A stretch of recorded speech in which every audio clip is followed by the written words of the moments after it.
தமிழகத்தில் காலையிலிருந்து எல்லோரும் மிகச் சிறப்பாக தன்னுடைய ஜனநாயக கடமை ஆற்றிக் கொண்டிருக்கின்றார்கள். அனைத்து இடத்திலும் கூட வாக்குச்சாவடியில பெரும் எண்ணிக்கையில நம்முடைய தமிழ் சொந்தங்கள் எல்லாம் நின்று கொண்டிருக்கின்றார்கள். கிட்டத்தட்ட 5,60,00,000 மேற்பட்ட வாக்காளர்கள் வாக்களிக்கின்றார்கள். 29 வயசுக்கு கீழே 1,30,00,000 வாக்காளர்கள் வாக்களிக்கின்றார்கள். முதல் தலைமுறை வாக்காளர்கள் 18 வயசுலேயே கிட்டத்தட்ட 17 லட்சம் பேர் இருக்காங்க. அதனால் நிச்சயமாக நம்முடைய ஜனநாயக கடமையை செய்யணும். எல்லோரும் தவறாம வாக்களிக்க வேண்டும் என்று அன்போடு இந்த நேரத்தில் கேட்டுக்கொள்கின்றேன். மத்தியான வெயில் அதிகமா இருந்தா கூட பெரியவங்க கொடையோடு வாங்க. உங்களுக்கு எல்லா வசதிகளும் கூட வாக்குச்சாவடியில் ஏற்படுத்தி இருக்கிறாங்க. உட்கார்றதுக்கு சேர் இருக்கு, தண்ணி இருக்கு.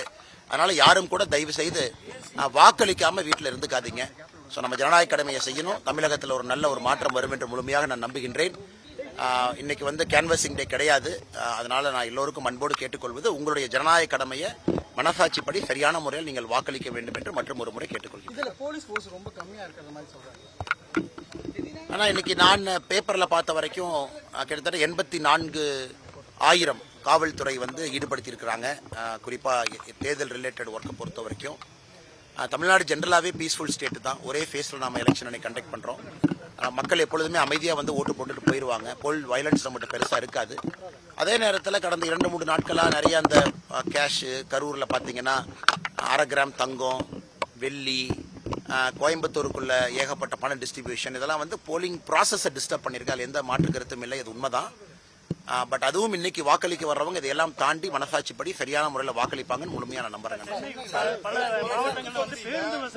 நமக்கு நிறைய போன் பண்ணியிருக்கிறது எல்லாமே, நிறைய மெசேஜ் போட்டிருக்கோம் எல்லாமே.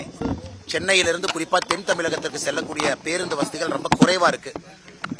அந்த பேருந்து ரொம்ப குறைவா தான் இருக்கு. பிரைவேட் ஆபரேட்டர்ஸும் ரொம்ப குறைவா இருக்கு. அரசு பேருந்துகள் குறைவா இருக்கு.